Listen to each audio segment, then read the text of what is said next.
Nous vous souhaitons la bienvenue sur le site Smart Expatriation. Vous êtes ici sur la page d'accueil. Nous allons vous montrer comment déterminer la rémunération brute d'un salarié actuellement basé à Paris et qui sera prochainement envoyé en expatriation à Sydney en Australie.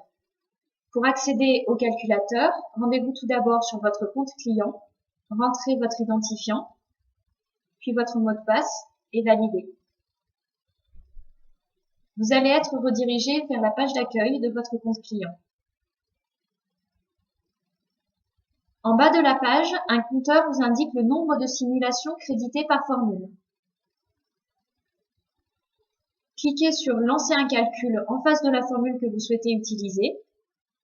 Le formulaire correspondant à la formule sélectionnée va s'ouvrir directement.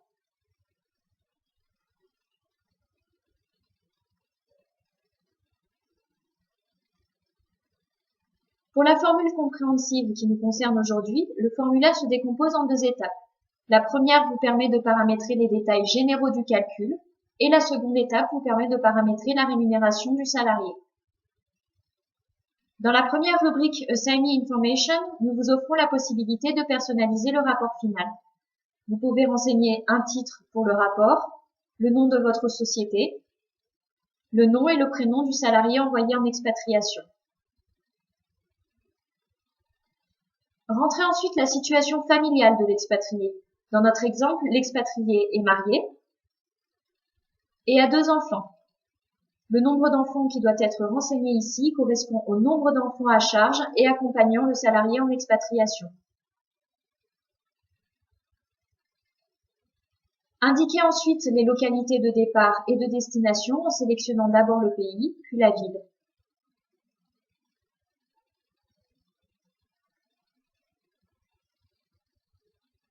Dans certains pays, le traitement fiscal varie selon le statut du salarié, en fonction de la nationalité, du type de visa de travail par exemple. Lorsqu'aucune distinction n'est applicable, le statut de résident fiscal s'affiche par défaut. C'est le cas pour la France et pour l'Australie. Si vous choisissez par exemple la Chine, vous pourrez paramétrer le statut correspondant à la situation du salarié. Résident étranger du pays ou résident national du pays.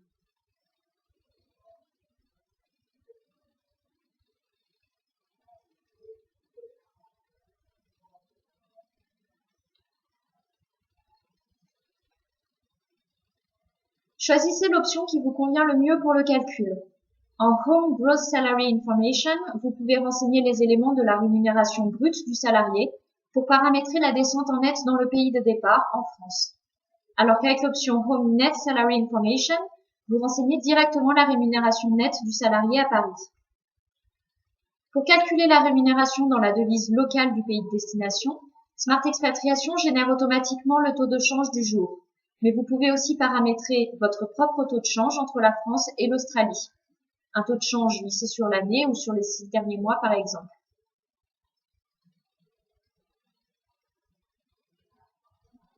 Pour le coût de la vie, nous vous laissons le choix entre l'utilisation des indices produits par Smart Expatriation ou le paramétrage de votre propre indice.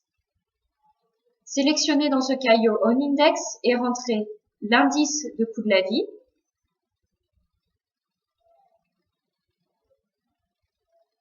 ou la prime de différentiel du coût de la vie, avec le taux de change et la date liée à l'indice.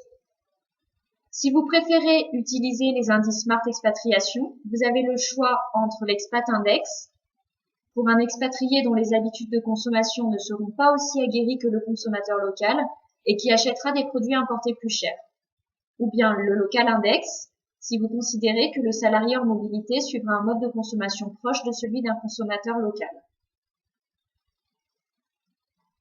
Choisissez ensuite la base de calcul de l'indice, la ville ou la moyenne pays, dans le lieu de départ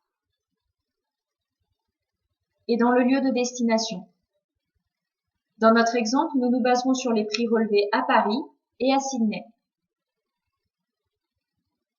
Enfin, si vous ne souhaitez pas prendre en compte une prime de différentiel de coût de la vie négative dans votre calcul, vous pouvez cocher la case non à cet endroit. Dans ce cas, le COLA sera considéré comme nul et l'indice COLI égal à 100. Cliquez sur Continuer pour passer à l'étape suivante. Vous êtes redirigé vers la seconde étape.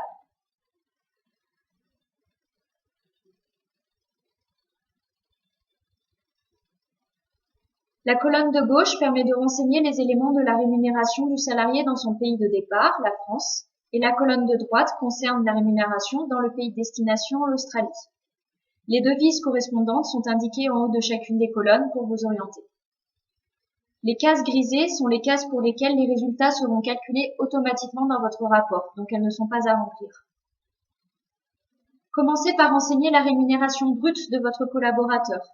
Le salaire brut de base du salarié correspond à 60 000 € annuels.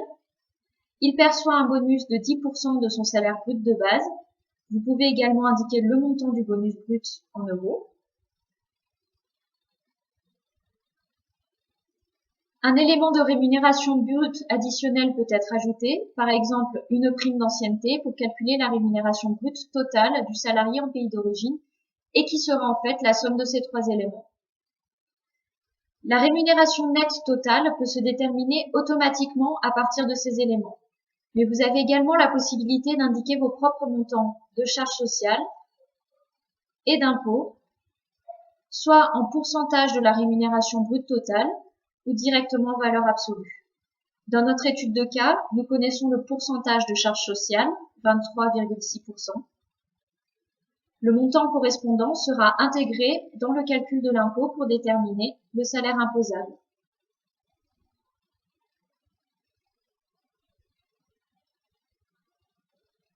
D'autres paramétrages sont possibles.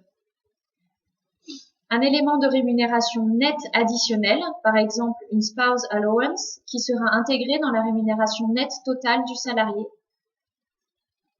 Pour le spendable income et la contribution logement, vous pouvez spécifier un montant ou un pourcentage de la rémunération brute ou nette de votre collaborateur. Si vous ne les renseignez pas, un calcul automatique sera exécuté selon la méthodologie Smart Expatriation.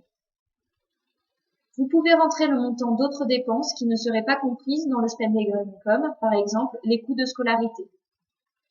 Le montant d'une allocation nette d'impôts et de charges sociales peut être indiqué. Si vous ne renseignez rien, pour la France ou d'autres pays comme l'Allemagne, le montant des allocations familiales sera calculé automatiquement et pris en compte dans le pays de départ. Si vous ne souhaitez pas les intégrer, vous pouvez renseigner ici une valeur nulle. Nous allons déterminer automatiquement le coût employeur dans le pays de départ en additionnant la rémunération brute totale du salarié et les charges patronales obligatoires. Si vous préférez le paramétrer, vous pouvez renseigner un montant ou un pourcentage de la rémunération brute annuelle totale en France.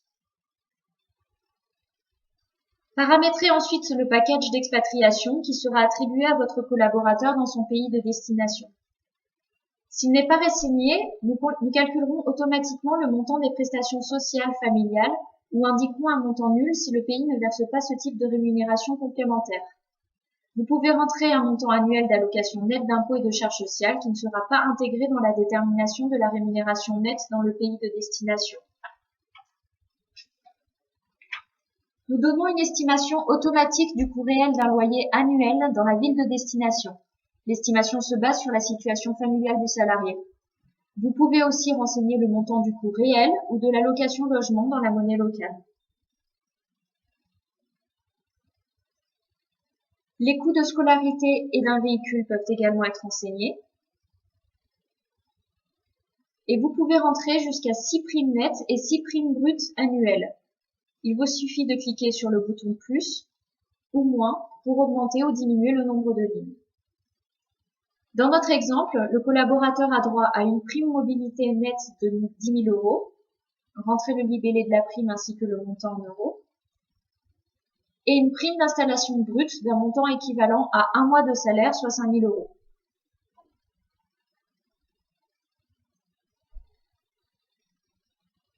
Vous pouvez maintenant lancer le calcul. Une fenêtre de vérification s'ouvre, vous donnant la possibilité de vérifier les informations principales renseignées avant le lancement définitif du calcul. Revenez en arrière si vous souhaitez faire des modifications.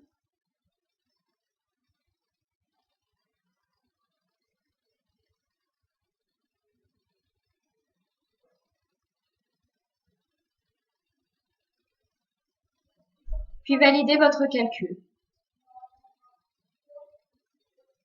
Le rapport final se télécharge automatiquement en quelques secondes et une copie de votre rapport sera envoyée directement sur votre boîte mail. Vous allez maintenant être redirigé vers votre compte client.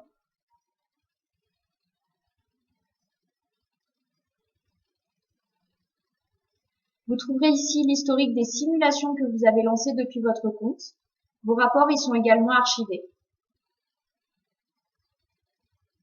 Cliquez sur « Ouvrir » ou « Enregistrer » et le rapport va s'ouvrir.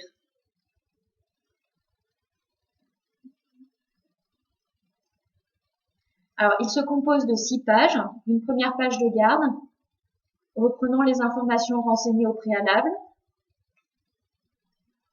le titre de la simulation, le nom et le prénom du salarié, la date du jour et les localités de départ et de destination. Le résultat du calcul reprend le schéma utilisé pour la saisie des données pour en faciliter la lecture. En haut de la page, vous trouverez de nouveau les informations concernant la simulation, le taux de change du jour, le résultat de l'indice du coût de la vie, 125,3. Nous avions renseigné une rémunération brute totale de 66 000 € annuels en France. Et vous trouverez en face les résultats détaillés de la rémunération brute équivalente à Sydney en euros et en dollars australiens. Le montant des charges sociales obligatoires pour le salarié, le montant de l'impôt. Nous retrouverons plus bas le coût employeur, qui est égal à la rémunération brute totale plus les charges patronales obligatoires à Sydney.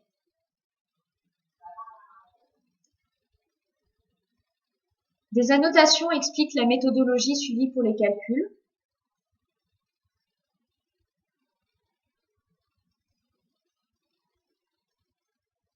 Les hypothèses retenues pour les estimations des montants de charges sociales et d'impôts sont indiquées, ainsi que la dernière date de mise à jour de nos calculs. Un rapport sur le coût de la vie est annexé. Vous pourrez y trouver le détail du calcul de l'indice du coût de la vie réparti selon les différents postes de consommation et l'indice lui-même.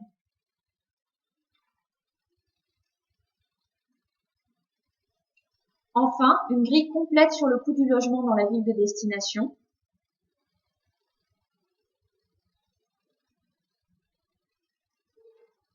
Sydney. Reprenons les estimations de loyer selon la taille et le type de logement. Appartement, maison, vide ou meublé. Selon 2 catégories de standing, médium et premium, et pour lesquelles nous précisons le nom des quartiers prisés par les expatriés.